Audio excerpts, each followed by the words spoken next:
Sometimes when we want to take a good shot, we tend not to have the camera with us. And sometimes when we go to lovely places, we decide not to bring the big camera with us. But here's a little tip that might actually change that for you. So this shot came about because I did some research.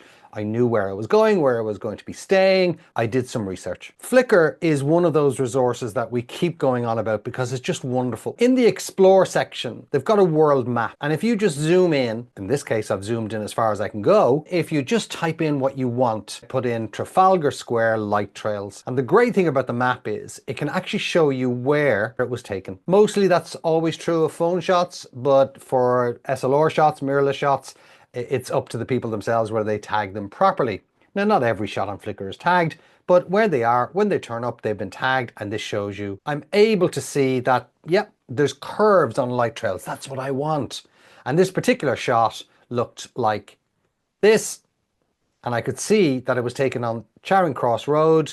That's the camera that was used. And all the details about it are there, which is fantastic. If you're not a fan of Flickr, here's another option. So Trafalgar Square light trails, just a general Google map search, check into images, and you can see there's shots like this coming up. So again, there's curves, that's Trafalgar Square. This is something that maybe I can actually work out. Now, the great thing, of course, about Google Maps is that you can see the location itself, but more importantly, you can see the actual location. So in this case here, I'm able to walk around. As you know, that's how Google Maps works. Go up here, have a look. That's the direction the bus is. And I found a location right behind this lamp to do this shot. So how did that all come about? Well, essentially what I did was plonk down my tripod. I set the aperture. For me, it's aperture priority. I let the shutter speed fluctuate, but I know that by setting 100 ISO, f8, in dusk conditions, I'm going to get a shutter speed of around 4 seconds. That's really what I'm looking for, that kind of number. And the reason for that is that depending on where you are, you want a shutter speed that is the same or a little bit longer than it takes for the vehicles to go through your shot. And that's what I have here. 4 seconds is enough. So that's my test shot.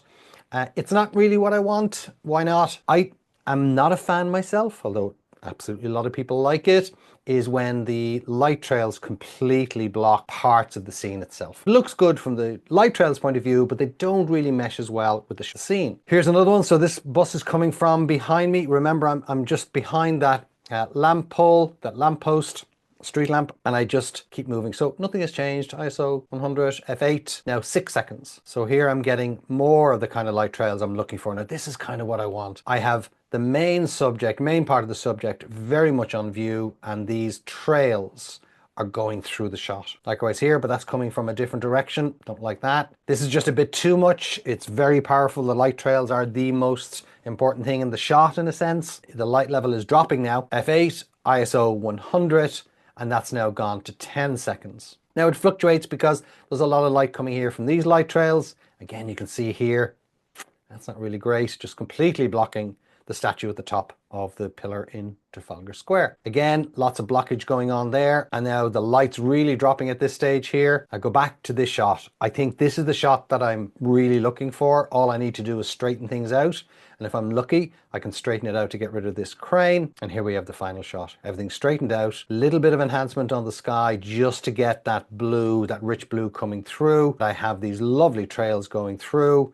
Nothing is blocking key parts of the image. And the final series of settings, 100 ISO, f8, giving me 8 seconds, more than enough for all those trails to go through. So that's it. So the research ahead of time when you go away is really, really important.